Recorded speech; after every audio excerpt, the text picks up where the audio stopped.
AITA for not giving my house to my brother after they bullied me as a kid?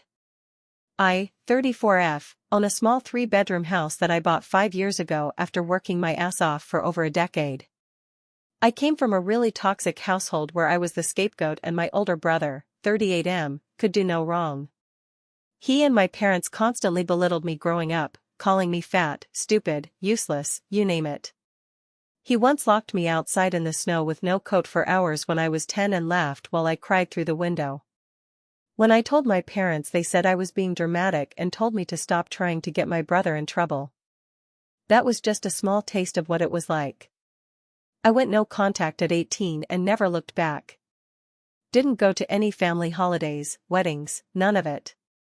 Last year I reconnected slightly with my cousin, who was actually decent, and through her my family somehow found out that I owned a home in a good neighborhood.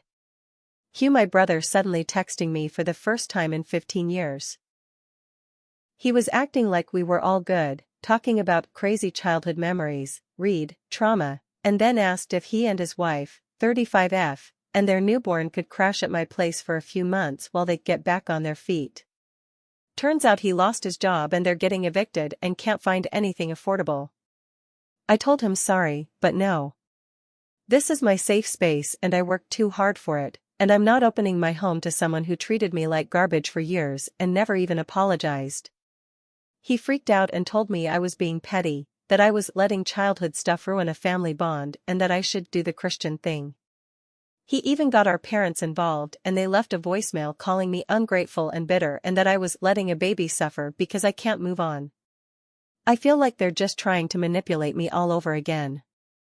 I offered to give them info on some shelters or financial help programs, but apparently that was insulting. My cousin says she understands, but also said the baby is innocent and maybe I could consider just a short stay.